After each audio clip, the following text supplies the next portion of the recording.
You're listening to Lyrical Rhapsody. Emancipate your mind. You're listening to Lyrical Rhapsody with Ginnie. Lyrical Rhapsody.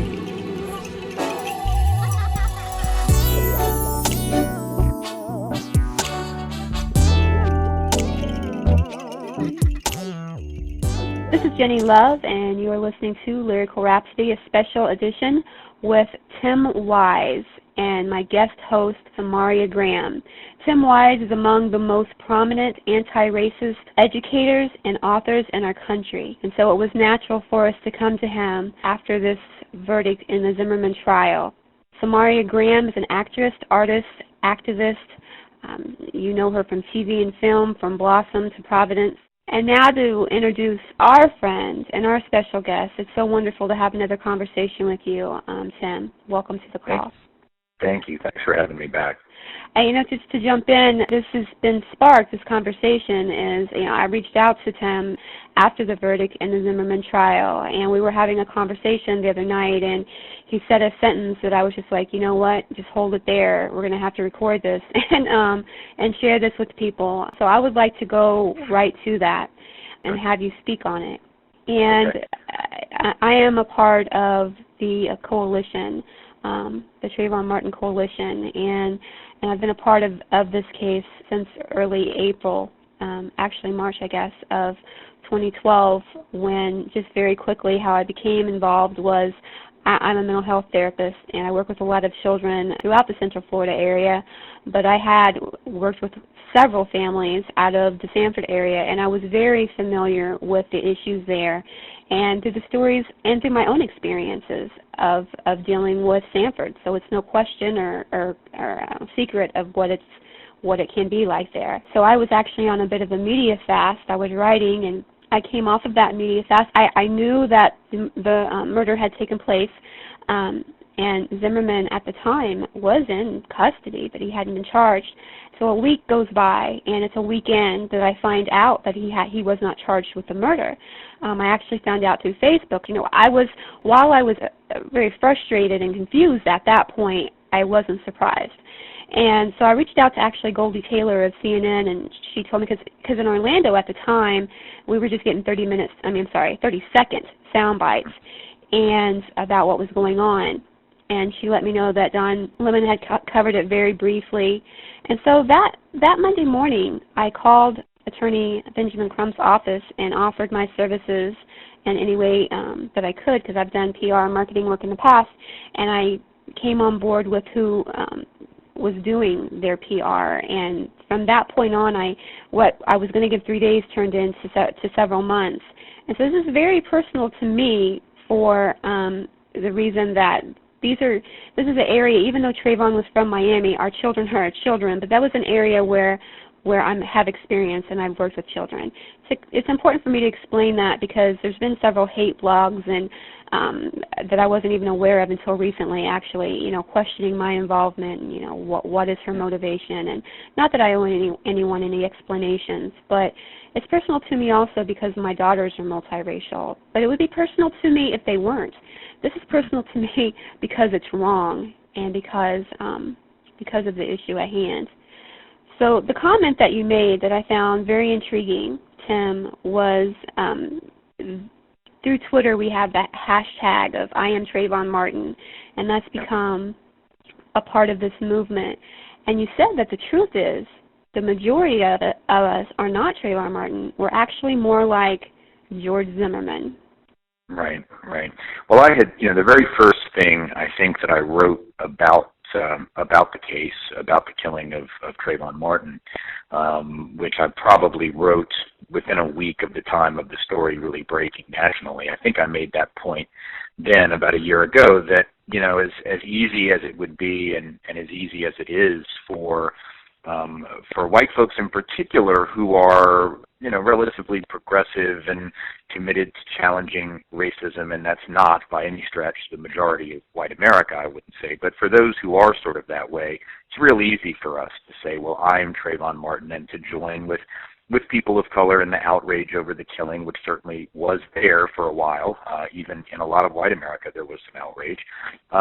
But it's sort of it to me never really rang true, because the reality is that the the racialized suspicions that Zimmerman had that evening are suspicions which, according to all the evidence, quantitative, qualitative, anecdotal, whatever you want to look at, tells us that the overwhelming majority of white Americans, and I should point out, the overwhelming majority of Latino folk and Asian American folk, and even a really frighteningly large number of black folk, have, according to the research, internalized anti-black racist stereotypes over the years. About 75 to 80% of white Americans are found to have subconscious bias. It may not be overt, it may not be blatant and hateful bigotry.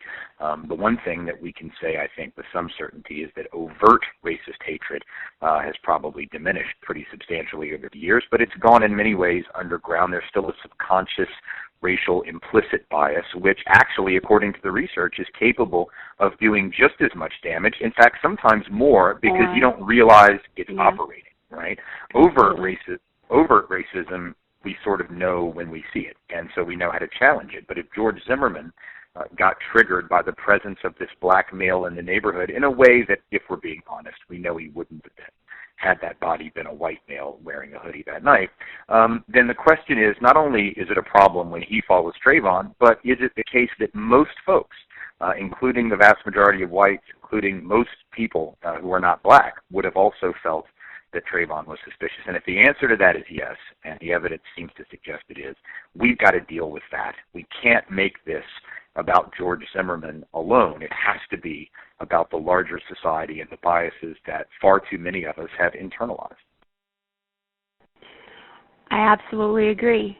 And what comes to mind is, I can't say the quote with doing it justice, but Martin, it's not the man he's concerned about, it's the society that's produced him. And that's very much how I feel about George Zimmerman. At this point in time, he is not my issue. He is not what I'm taking issue with. It's a system that allows this to happen. Yes, Samaria? Oh, I was saying, and I believe that the media has something to do with that. When I was younger, in the news, like in the 70s and 80s, I just always saw negative aspects of, just everybody was getting arrested. They were all just black people. And when you see TV shows that don't allow us to exist in the normal society, it helps limit the view of how we are accepted into our world. And I think that there is something that the media can do to help with that as well. I think that's a very good point. It's what some of that research that I was referencing has discovered, really two interesting things, particularly as relate to the issue of crime. First is that overwhelmingly the majority of Americans get their quote-unquote information about crime, their understanding of crime as a social problem, from the media. In other words, it's not because people are just every day being victimized. Crime is actually, interestingly, and violent crime in particular, has actually dropped since the late 70s and early 80s, and that's true in urban areas, suburban areas, and rural areas, contrary to popular belief. But people get the impression that crime has actually gone up. They get the impression that crime by young people has actually gone up, when it's actually dropped considerably. It's still far too high in many communities, don't get me wrong, but the media images, which is what most people get their crime information from, create this panic. And the second piece of research is that black folks, and particularly black males, are disproportionately represented in those media stories about crime. And when I say disproportionate, I don't just mean that they're represented more than white folks are. I mean they're represented as criminals more often than the actual criminal offending data would justify. So although it is true, for instance, that because of the socioeconomic conditions that we know correlate with crime in every country in the world, not just here, that the crime rate in black communities and Latino communities, for instance, is higher than the crime rate in white communities. But that said, the truth is the media makes it seem even more disproportionate than it is. So in fact, black folks are not committing crime at the rate they're represented in media as criminals. It's far less in reality, but the image is that. And then the final piece of that research says that white folks in particular are disproportionately represented as the victims of criminal violence. So the media is doing three things. One, overhyping crime as the biggest story in America, when in fact, most of the time it's not. Overrepresenting, number two, black folks as offenders, and three, overrepresenting white folks as victims. So it's no wonder that white America, and an awful lot of America generally, internalizes this perception that the people to be afraid of are those people, and that we're the ones they're going to victimize, even as the data says white Americans are 5 times to 6 times more likely to be victimized by another white person than by a black person. But we don't move out of the neighborhood the next time a white family moves next door. We don't say, oh God, there goes the neighborhood. I need to move to a more multicultural community. We ultimately still, stereotype the same folks that we've always stereotyped. And Sam, what do you think about the idea of that, going along with that, is that we make, and when I say we, I mean system, society makes people, others, however they want to categorize them, the enemy, to justify themselves and their own misunderstandings, their own ignorance, their own patterning that that they have not changed. Those patterns that are very embedded into their their subconscious, unconscious mind. It's just easier to attribute it to that than to actually face it and do the work. Well, right. I mean, I think part of the rationalization being done by white America right now of the Zimmerman trial verdict is not necessarily because they all watched the trial from start to finish. I mean, look, I believe that honest, decent people can look at the evidence in the case and perhaps say, that the state's burden wasn't met because the prosecution did not do the best job prosecuting this case, and the self-defense rules are incredibly vague and confusing. So honest people can believe that, and we can have a decent conversation. But I think most white folks, just like most black folks, just like most Latino and Asian folks, didn't really watch the whole trial. Most people have jobs, they have things they have to do, just like we didn't really watch the whole trial in the O.J. Simpson case, but by God, we all think we know what happened. But what I do think is that white America is quick to assume that Zimmerman was not guilty of anything criminal. And they've been quick to assume that. Remember, even before we heard Zimmerman's narrative, even before any public discussion had been made where he had put forth the argument, oh, no, I was attacked, I was being beaten, even before any of us had heard that story, other than the Sanford police who had heard it, but publicly it hadn't been heard. The white America, particularly white conservatives, were already lining up behind Zimmerman because they assumed, well, of course, Trayvon Martin must have been a thug. They were sending around phony pictures of him to make him look dangerous. They were trying to dig up drug history. And so what I think that's about is, if you have an entire country of people who themselves have internalized these fears of young black men, if they admit that fear in the case of George Zimmerman and Trayvon Martin was unjustified, then they have to look at their own fears. And they have to look at the fact that they know full well they might have responded that way that night, or if something in their own community were to happen and a young black man was walking around in a hoodie. Oh, my goodness. So if they have to acknowledge that there might have been something untoward about Zimmerman's suspicions of Martin, they would have to look inward at themselves. And we are not very good as a society at looking at our own mess.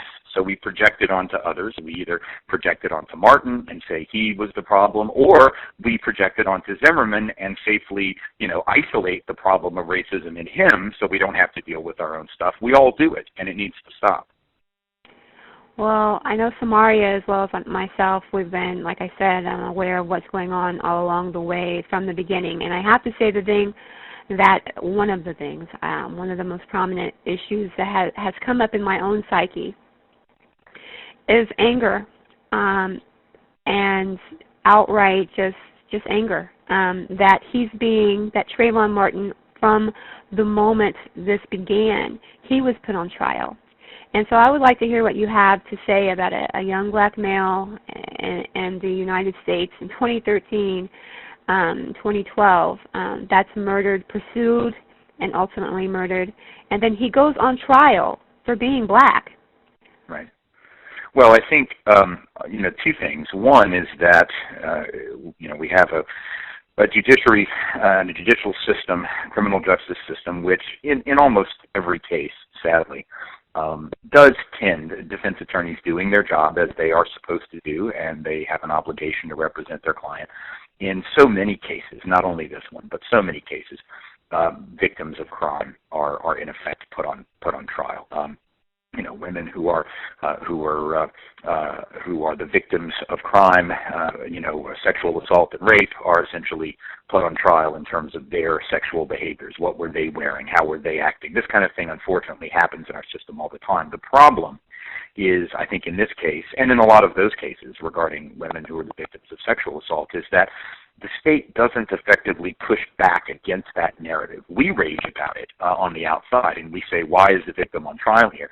But we don't see the state, and we certainly didn't in this case, see the state effectively pushing back. So when the defense, doing their job, again, I'm not faulting them for doing their job, they're doing what they're supposed to do, but the state ought to be able to fight back effectively. When they decide that they are going to, for instance, put on the white woman whose name I forget, Olivia something or other, who lived in the community, and she had previously had her house broken into by two young black male teenagers. They put her on the stand. Now, keep in mind, this woman has no information whatsoever that is relevant to that night. She has absolutely nothing to say of probative value to determine George Zimmerman's guilt or innocence. So I cannot figure out for the life of me why she is a witness and why the state allowed her to be a witness, or why the judge allowed her, even if the state did push back, to be a witness. What does she have to tell us? Well, the only value that she could provide, of course, was this prejudicial value, really, for the jury, because if you put a white woman up there who says, my place was broken into by two black men, well, they weren't Trayvon Martin, so what does this have? Well, but then I talked to George Zimmerman about it, and he, was very sympathetic. So I guess it's sort of like a character witness or something, but the problem is that by putting in the mind of the jury this idea that this community was under siege from people whose only connection to Trayvon Martin is their physicality. Their only connection is a phenotypic similarity. In other words, skin color and being male and being young, and that's really it, and that's all it takes. And so even though the judge said race can't come into the case, even though the special prosecutor who put up the prosecution, and they essentially are saying race can't come into the case. So the state is saying race doesn't matter. The judge is saying race doesn't matter. The defense is saying race doesn't matter, but they're winking as they say that because they're putting a witness on the stand whose only real value is to testify about dangerous black people. So the fact that they put Trayvon Martin on trial, in effect, is no shock. That's what defense attorneys, in a sense, do. And I'm someone, I'll be perfectly honest, I'm often very sympathetic to the defense in criminal cases because I think the state and the prosecutors and police often overstep their bounds. To some extent, that's what a lot of, I shouldn't say all defense attorneys, a lot of defense attorneys do, but it's the responsibility of the state when that happens to not let that happen. And in this case, I think they let it happen far too obviously. Well, there was a comment the other day on one of the blogs that I read that it was a white woman who had stated that, why are people protecting these quote-unquote thugs? And that, it just outraged me so much in my inner being because, it just seems to me, the average teen has done all of the things, many of the things that we're accusing, why are we accusing him of doing anything? But does Trayvon Martin, to get a fair trial, did he have to be angelic? Why would this, how are we allowing this to happen? I have to tell you, just the thought kind of boggles my mind still. And while I know the facts and I understand the facts and all of those things, Samaria, I'd like to hear what you have to say about it as well. But it's just, and even during when the defense was questioning Sabrina Fulton and they asked about her education, they didn't ask Zimmerman's mother about her education. So now we have to make sure. And it was just so blatant. And for anyone to watch that, who did watch any of that trial, to see that and not pick up on it, it's okay. It's so ingrained in us that we don't even pick up on those things. Right. That's a problem. Right. I've experienced that with my neighbors, and they took me to court, and they had people who had never met me or anything, and they just filled up the room with a whole bunch of people, and I was the only person standing up for myself, and I found that was quite interesting that all these people had something to say, but they had no experience. And it's interesting that they did allow them to speak, that the judge or arbitrator or whatever allowed them to speak after questioning if they'd ever met me or know me or anything. And it's something that they do, and to me, it's totally sickening to deal with it. And the helplessness that you feel, I guess, as a black person is insane. And Ginnie, one thing that you mentioned also was that white people even feel helpless. Those people who do believe that there's an injustice that has occurred, they feel helpless in how they can respond.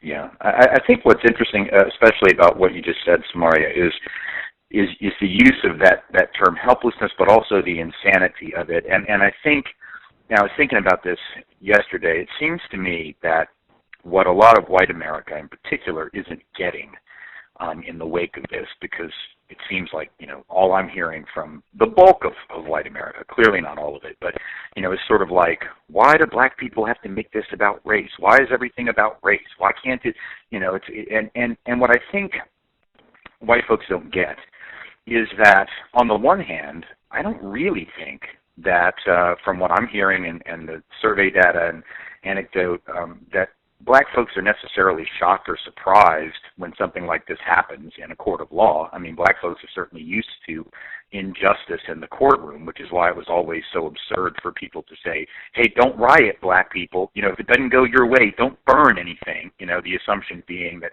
black people are so unhinged that if a verdict goes against them in some way, they're going to burn things, which if that were true, there wouldn't be a building left standing in America, because there's over 1 million black folks in jail or prison, which means there are a lot of verdicts that don't go black folks' way, and yet amazingly buildings still stand. But in a sense, what I think is even worse, it seems, and what I wish white folks in particular would really be able to hear, it's bad enough to have the injury of the killing of Trayvon Martin and then the verdict in this case when you really do believe that there was a criminal act here. But the insult that is then added to the injury is to hear white America say that race had nothing to do with it. Because that is when you're actually saying to black people, you're crazy. Like at that point, what you're really saying is, it's not just that we don't think the state met its burden. That's a legalistic thing. And black folk know how to deal with that, because black folk and people of color generally have dealt with that kind of formalized defeat for a long time. That doesn't make it okay, but we're used to it in a sense in this country, and black folks have gotten used to it. I'm sadly hearing that. But when you then look at people and say, not only is this guy not guilty, but you are literally hallucinating when you think that race had anything to do with it. And keep in mind, this is all taking place against the backdrop of a 4 to 6 week period in which what other things have happened? Well, let's see. The Supreme Court just pared back the Voting Rights Act because why? Racism is over. That's what John Roberts said. That's what their argument is. We got rid of it because racism is basically over, which is really the highest court in the land looking at black people once again and saying, you are insane. You are seeing things. You are hallucinating. So when you believe that you actually know the things that happen in your community, we are telling you that you have lost your mind. And it sort of like takes me back to the old days when people could be involuntarily thrown into asylums for being mentally ill, right? And a lot of times they weren't mentally ill, and even the ones who were didn't need to be treated the way they were in asylums, but a lot of people weren't actually quote-unquote crazy. They just, they acted out a certain way. They made someone in authority angry, and they got locked up, and they would protest, but I'm not crazy. I'm not crazy. And the more they protested that they weren't crazy, the more crazy they were assumed to be. And I sort of feel like that's the looking glass world that we've created with regard to race, where everybody's saying, no, racism is dead. Oh, wait, no, not completely dead, because, the only racism that's real is that racism that keeps white people like Abigail Fisher out of the University of Texas. Right? Because affirmative action is really the racism. So not only are you all crazy for thinking that racial profiling is happening, or that housing discrimination is happening, or that job discrimination is happening, or that there's a 20-to-1 wealth gap, between white families and black families, and that maybe that has something to do with a history of racism. Not only are you wrong about that, but the real victims are us. I mean, it is an and for white folks not to understand what that feels like. I mean, we can disagree about verdicts, and we can disagree about what this statistic or that statistic means, but when you start questioning someone's basic understanding of their own day-to-day experience, you are being cruel. You are being arrogant and cruel and inherently racist and need to knock it off. I agree. I concur completely. You know, I don't know if this conversation was one that I was having with you, Tim, or if it was Kevin Cunningham, who is the attorney who is responsible for the petition of Change.org that was part of the birth of this movement.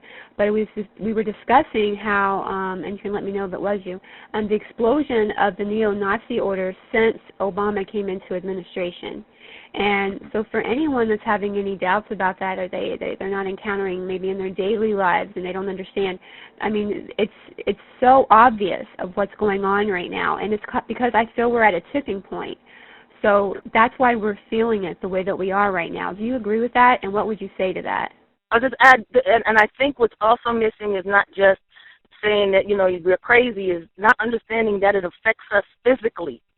Like, right. we physically go into shock. Some people were complaining like they couldn't sleep. Right. I was actually frozen, and I was stuttering on Sunday, and I said, you know what, something's not right. I was just still because I couldn't move, and I wasn't talking about George Zimmerman or doing anything in relationship to that, but just trying to function in my daily, regular tasks. I got frozen, and I said and I started to have to breathe, and I started sweating. It was intense, and those types of things are ignored as well. And Ginnie brought up a quote that I know she's going to bring up in a few minutes, but you go ahead and hit on that, because I just want to add that we actually feel something. Well, Samaria, for me to read that very quickly, because I think it's perfect to include that here. It was by Alice Walker. It was published by The Guardian, I believe, yesterday. And this is just a brief quote. It says, "I write this remembering that when Martin Luther King Jr. was assassinated in 1968, the shock to my system was so severe I lost the child I was carrying. This shock, this assault on the psyche and body is what is intended."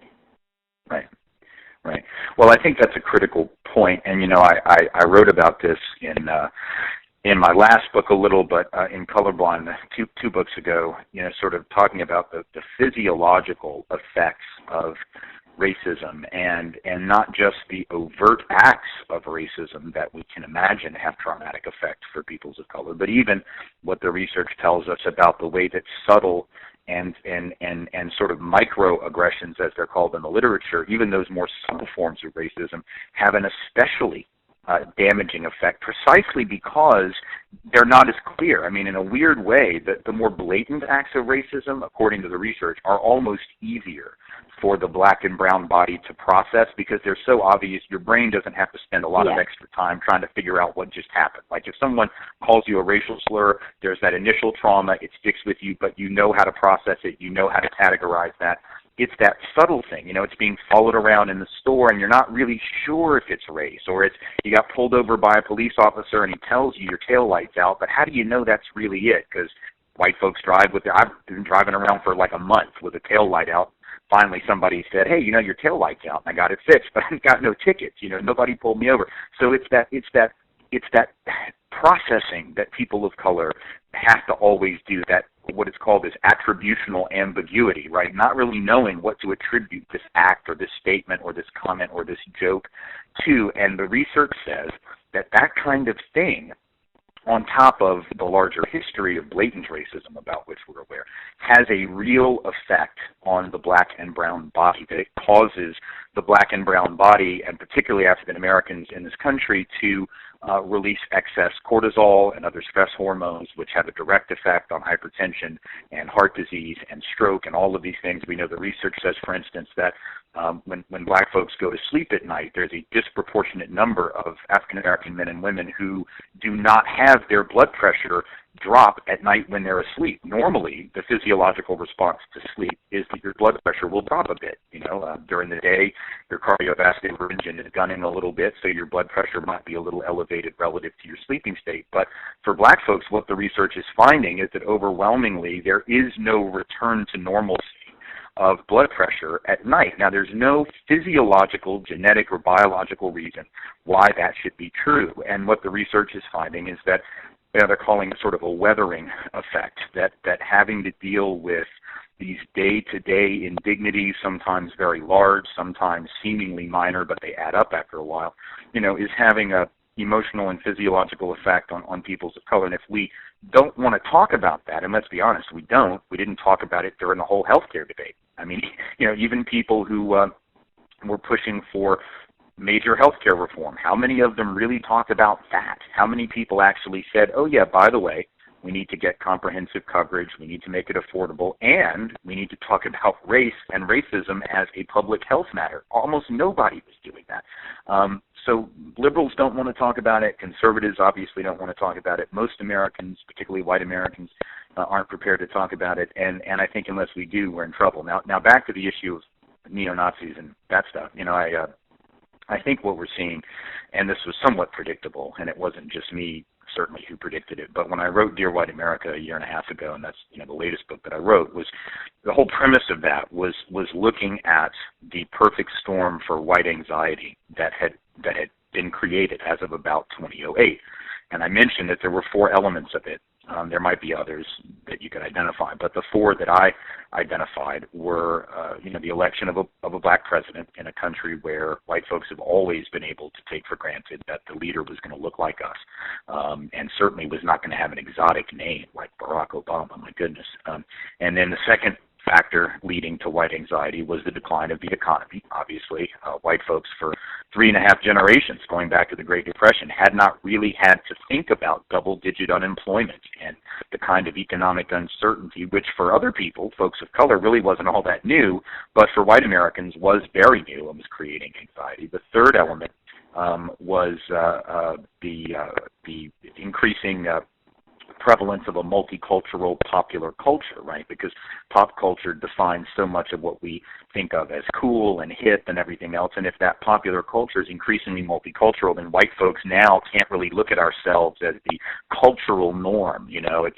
the posters on our kids' walls are people that don't look like us, And so there's that whole sense of, oh, we're actually losing the culture. We don't even get to define what Americanism is anymore, because Americans might look different, they might pray different, they might speak a different language of origin. My goodness, how do we deal with that? Well, when you're used to being the floor model of an American, I suppose that might be scary for some people. And then the final thing, and maybe the biggest, is the demographic shift that we know is underway, so that by about 2043, if not earlier, white folks will cease to be the overall numerical majority of people in this country. So when you take all those things together, cultural change, demographic change, economic decline, black president, you have a lot of white folks who I think look at that and think, and they'll tell you as much, right? We're losing our country. I want my country back. What does that mean?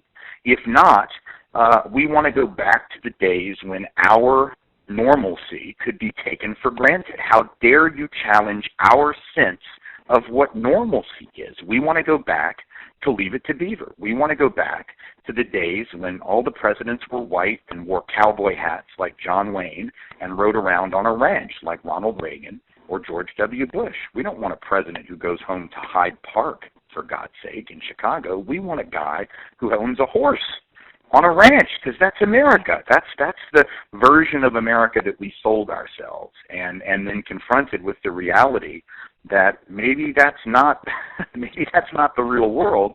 We're really ill prepared to deal with it. That's what privilege does to privileged people. It sets them up to assume that they will always be the floor model, the norm, and then when they're not, they really don't know how to deal with it, and they pop off either by joining these organizations or trying to move away as far as they can from quote unquote those people, and all of that is what we're seeing right now. Well, may I ask? I know this is a weird question, but what is it? And you're just one person, and Ginnie, you're just one person. That's just two people. But what is the fear? What is it about? I mean, why are some white people afraid of some black people, or the black people as a whole?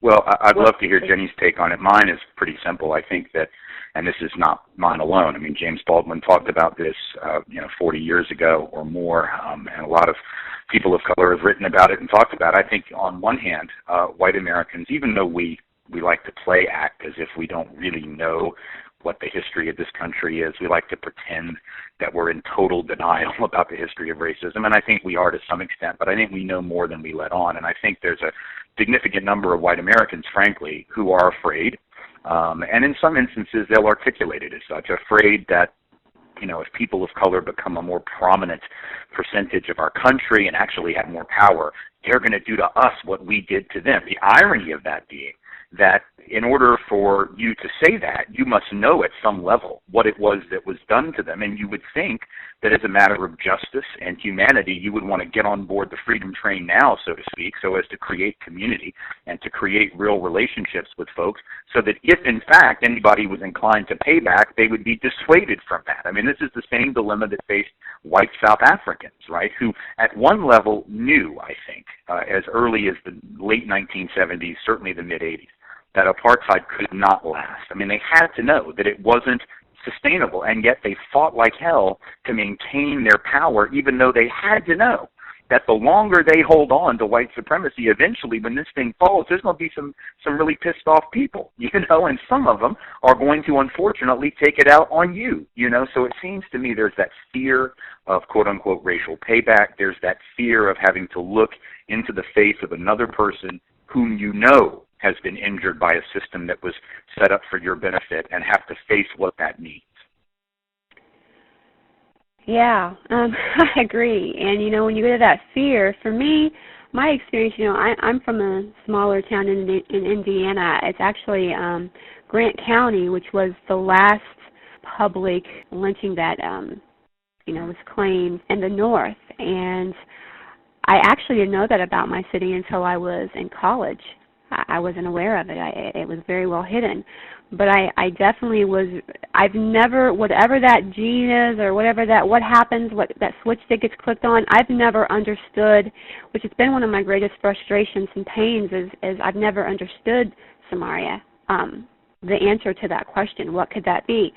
Looking back now from the journey that I've had, because, very much my husband is a black man, and people, I remember, and I don't want to make it my part too long of a story, but I remember I was basically placed in a position where I was to choose, because I wasn't going to choose. I love who I love, and what means something to me is the character of someone, and my mind has never been able to wrap around anything other than that.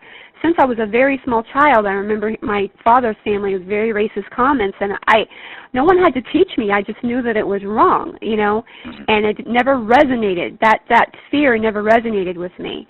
But it was very clear by my teenage years that, especially in the town that I lived in, that I was going to make a choice, because I was literally told by a boyfriend that I had dated someone in high school who was black, and then I dated someone in high school that was white, and he said, yeah, but you would never do that again, right?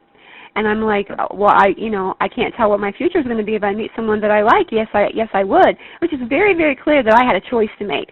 So it was really made for me, because I wasn't willing to make that choice. It was made for me.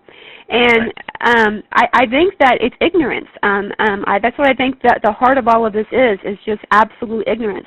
We have, and I'm not saying that in a cruel way, I'm just saying that in a matter-of-fact way. There are these cultural norms.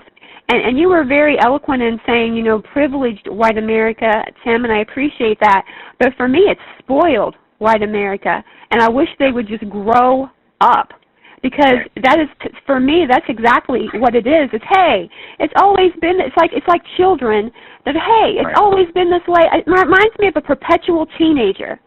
And, things don't go my way, and you can't change them, and this is the way that I like it. And who wouldn't like it if you were in control of everything, and you know what I mean? So to me... Well, it's I'm sorry to cut you off. Go ahead. I didn't mean to interrupt. No, go ahead. It's just that we have what I call, which is what it is. I call them sheeple, because they're just people who do not think for themselves, and they just follow the masses, and they never stop to have an original thought.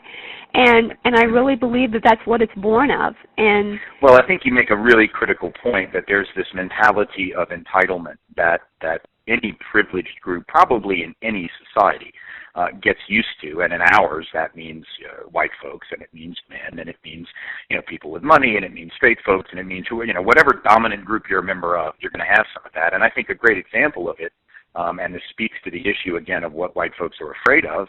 They're afraid of losing that edge, that head start, whether it's unearned or not. They don't think about it that way. So when you take someone like I mentioned her earlier, Abigail Fisher at the University of Texas, who sued for so-called reverse discrimination, you really look at her case, it's really interesting, and it's a perfect example of white entitlement thinking, because here's a young woman who, if you actually look at her academic record, her grades, her test scores, the reality is she wouldn't have gotten into the University of Texas, even if there were no affirmative action. And we know this because of a couple of things. First off, her argument essentially is, she knew there were people who were black and who were Latino who got in ahead of her, even though they had lower grades and scores. Well, yes, she's right. There were 5 such people. There were 5 people of color who got in her year that she applied, the year that she didn't get in, even though they had lower scores and grades. But now there were 50 white students that year who had lower scores and grades than her, and they got in. So she didn't seem to have a problem with that. In other words, if quote-unquote less qualified white people take your spot, that's no big deal. If a person of color who's quote-unquote less qualified, if somebody you can say took your spot, that's a huge deal. And then there were over 100 African-American students and Latino students that year who had better scores and grades than her, and they didn't get in. So she wouldn't have gotten, if we were just a strict merit system, they would have gotten in ahead of her. But notice, when they didn't get in, and now I'm speaking about the black and brown kids who were more qualified than she was, they didn't sue, did they? Well, why not? Because Abigail Fisher, by her own admission, had this entitlement mentality. She actually said she had been wanting to go and planning to go to the University of Texas since she was a little girl. Now, I want you to think about, like how many people, because her daddy went there, and because her granddaddy went there, and what's interesting about that is, first of all, think about the level of entitlement that leads a kid as a small child to go, I'm going to college, and by God, not only am I going to college, I'm going to that one. And Jenny Gratz, who was the white student who sued the University of Michigan back in the late 90s, and whose case had been, up until this last case, the most recent one to reach the Supreme Court, she had the same argument. She said, I've been planning on being a Michigan Wolverine since I was like 8. And then, by God, when I didn't get in, that was an affront to my being. Like, what person of color assumes that they know how their life is going to go in this country from the time that they are 7 or 8? What person of color feels so entitled? We use that term, entitlement mentality, and we usually throw it at black folks, and we throw it at Latino folks, or we throw it at poor people of whatever race, right? But here are these 2 middle class to upper middle class, or even in Fisher's case, pretty affluent white folks who clearly have the biggest entitlement mentality of all. But instead of looking at Abigail Fisher and saying, gosh, you wanted to go to UT like your daddy and your granddaddy, maybe you should have studied harder, which is what we would say to a person of color who didn't get in to the college that they wanted to get into. And we've got people with a quickness. We would say it immediately. We would say, well, you should have studied harder. But poor Abigail Fisher can blame black and brown folks for taking something which, A, they didn't take, and B, she was not entitled to. So the other answer then to the question, what are white people afraid of, is white people are afraid, frankly, and they'll never acknowledge this, but I think what we're afraid of is having to compete on truly equal terms. We talk all we want about, black folks need to work harder, and black folks just don't try as hard, and black folks aren't as intelligent, and this, that, and the other. But the truth is, if you're really superior, you don't actually have to go around saying how superior you are, right? Your performance just demonstrates that you're the best. The only reason you got to go around saying how great you are is because you don't believe it. And you know that if you actually had to compete on equal terms, that you might actually lose. And what we want and what we're afraid of losing is that edge, that advantage, that totally unearned head start. We're afraid of a fair and free competition.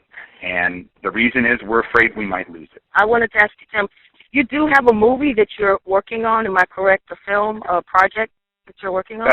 Yeah, we're going to have and when I say we, myself and the Media Education Foundation out of Northampton, Massachusetts, which is really the sort of premier progressive, radical film organization in the U.S. that does all kinds of great stuff on every kind of topic, foreign policy issues, Islamophobia issues, gender imagery in media, and a lot of stuff on race as well.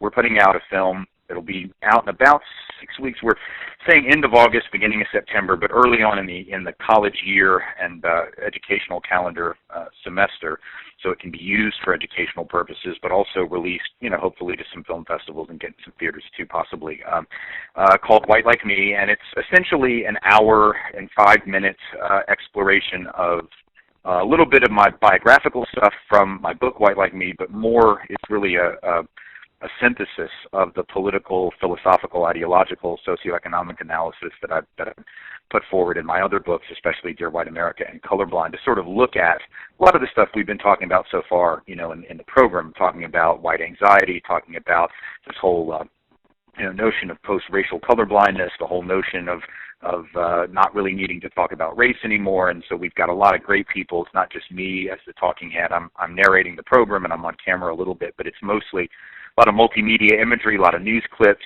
film clips.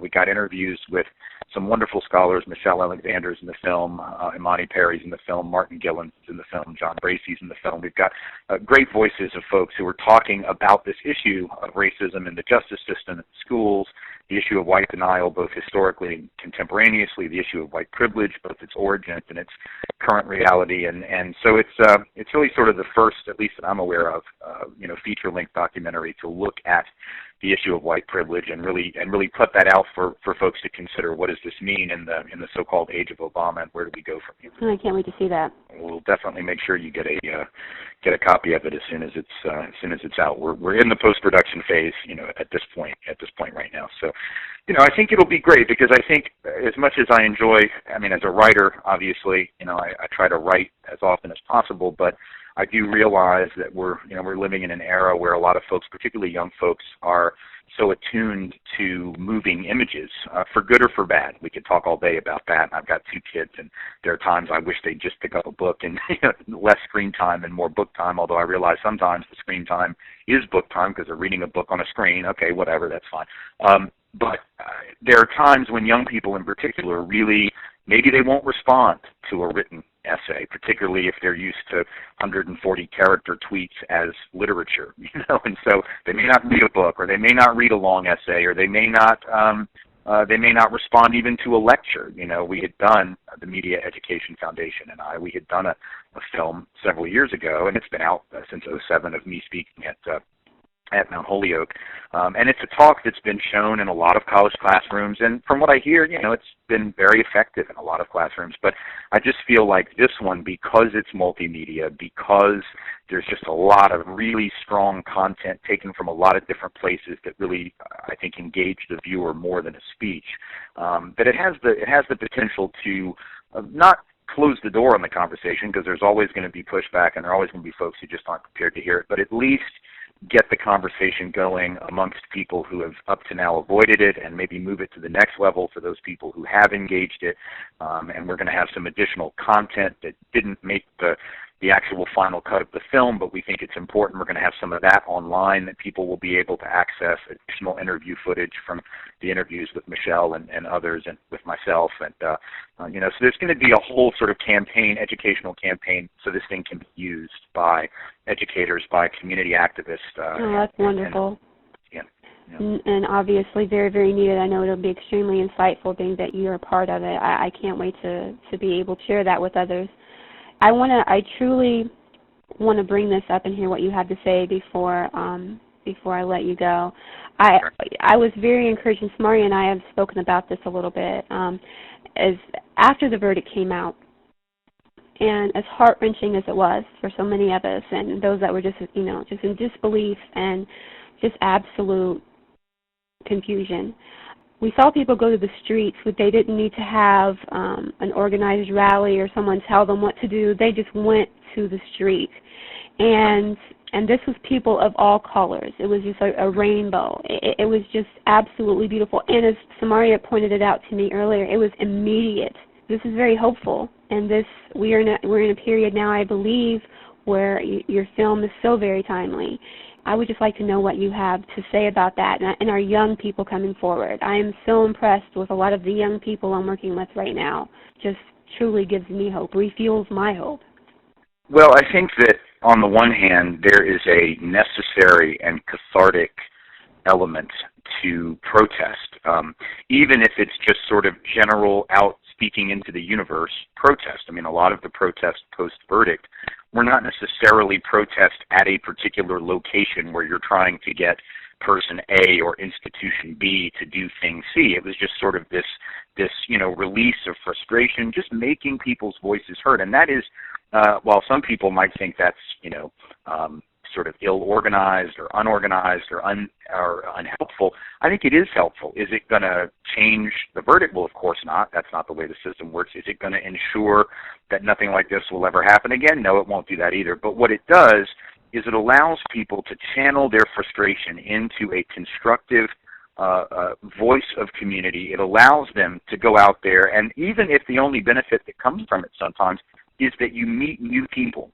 and people across, as you said, racial lines, across ethnic lines, across lines of community, and all of a sudden you realize that you're not alone, and importantly, going back to what we were talking about before, begin to realize that you're not crazy, that you're not seeing things, that you're not hallucinating, that you're not losing your mind, and there's real value in people realizing that they're not alone in their frustration and not alone in their anger. Because what they can then do is move beyond the phase of a sort of cathartic, instantaneous protest, and then sit down and say, okay, so now what do we do from this point forward? How do we move forward? How do we do activist work in the community? How do we do educational work? How do we do better with regard to the media and the way that they represent peoples of color, so that these stereotypes that were apparently in the head of George Zimmerman and so many other people are less salient? That's the kind of conversation that you need to have, but you're not going to have it unless you know that there are other people also looking to have it. And so sometimes protests and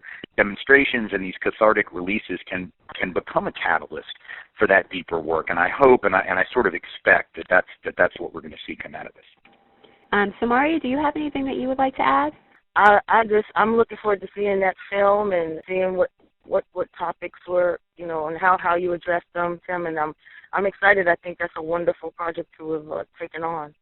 Well, I'm excited to do it. It's real new for me. We've been talking about it for some time, and in fact, had been talking about it going all the way back to '07 when we had done the last film, which was just my lecture film. But then so many things happened, and this is the thing that's hard about a book or a film about something like race, is that things are always in motion in this culture, and sadly, you think you've written a book that deals effectively with racism, and then some other horrible racist thing happens, and then the same thing is true with this film. I mean, the film, we wrapped up the sort of editing of it very recently, and then this verdict comes down. So one of the things that we're going to add in some of that extras online, is some commentary about the verdict and what it means and how it relates to the movie, because so many times, when like in '07 we started talking about this, and we were thinking, hey, we should do a film on white privilege, and so I went in and I did like 7 hours of interview stuff, and then the election happened, and so now, you've got to address the election of Barack Obama, what it means and what it doesn't mean,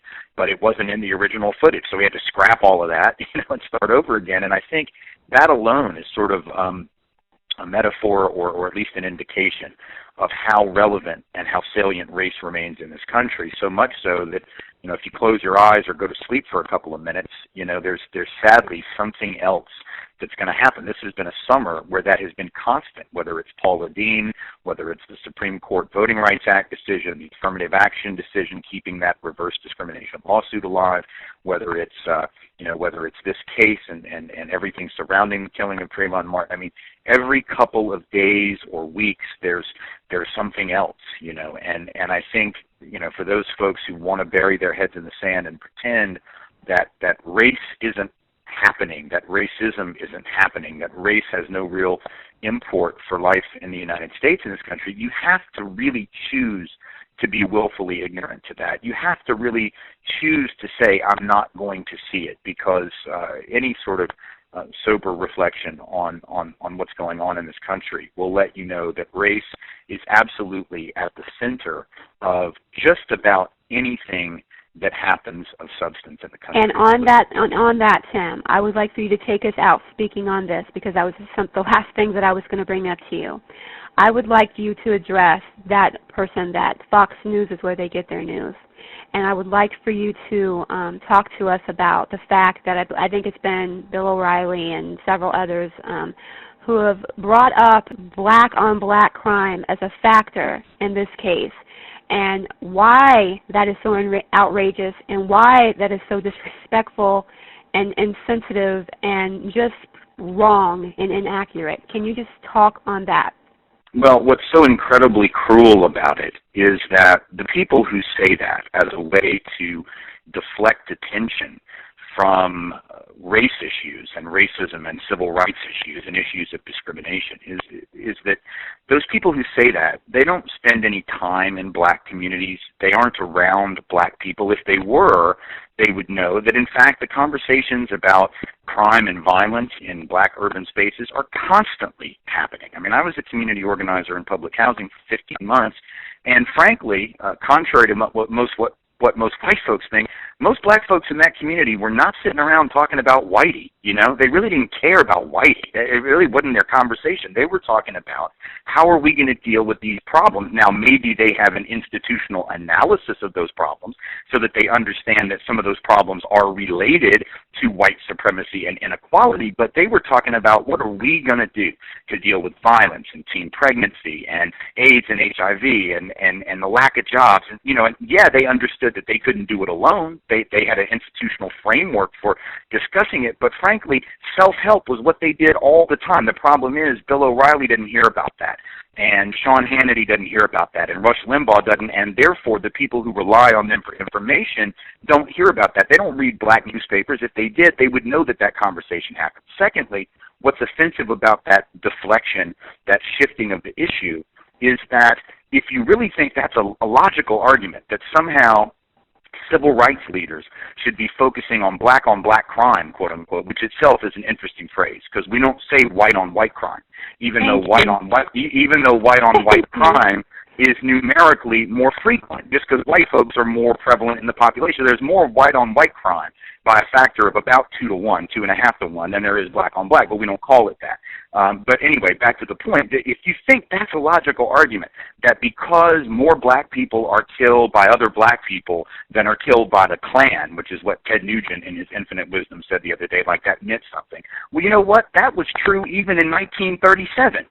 That was true even in 1953. I mean, always crime and violence tend to be intra-group mostly because that's who folks live around. So most black victims are victimized by black folks. Most white victims are victimized by white folks. Even in the 50s, even during Jim Crow segregation, I guess you could have made the argument that more black people are killed or attacked by black people than are attacked or killed by white people. But would anybody in their right mind have said in 1953, you know, y'all should stop fighting for an end to separate but equal, and you should stop complaining about white folks' racism when y'all are doing more to yourselves? And what kind of argument is that? I mean, it's sort of like when you're a kid and you break a window playing ball outside the house and mom catches you and you're in trouble and you try to get out of trouble by saying, but Billy was also playing ball and broke.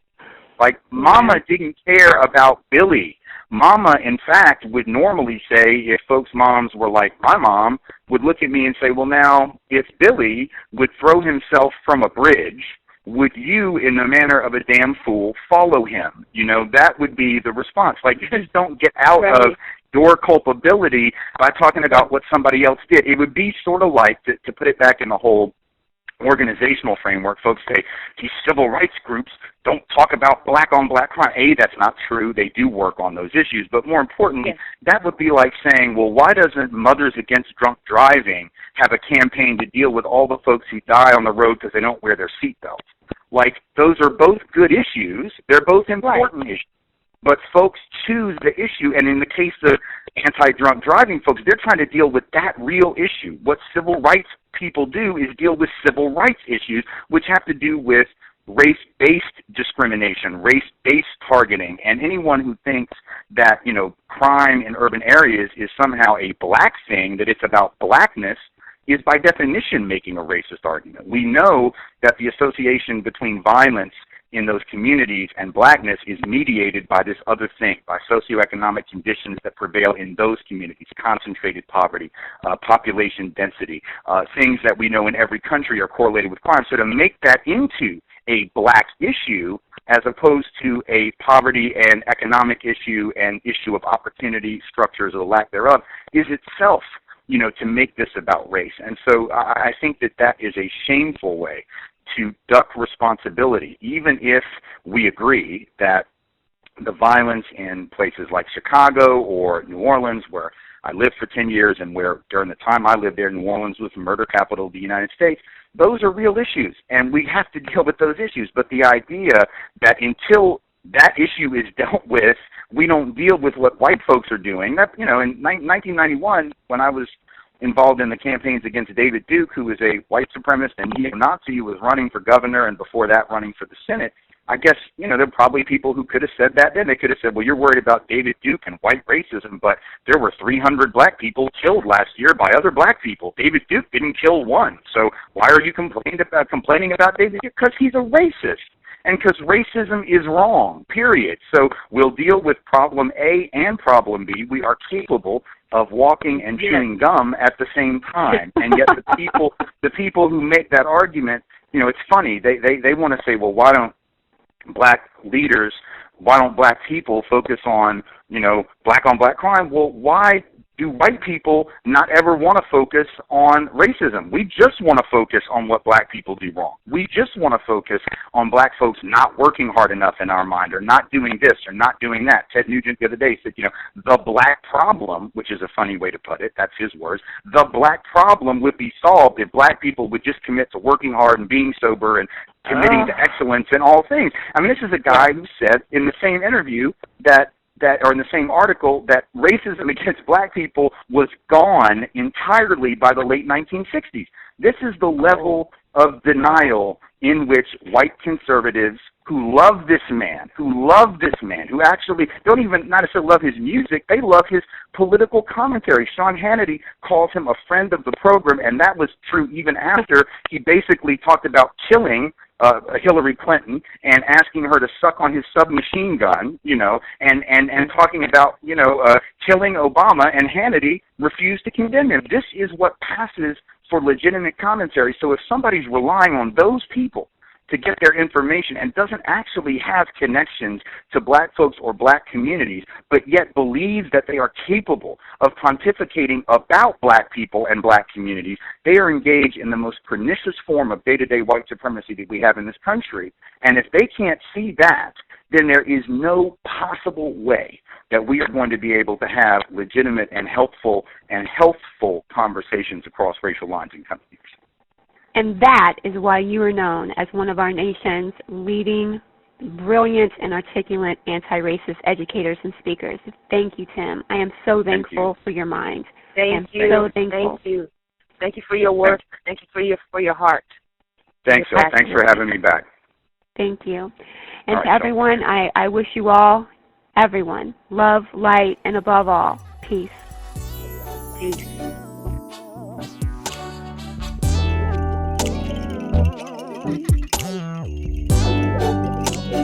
You're listening to Lyrical Rhapsody.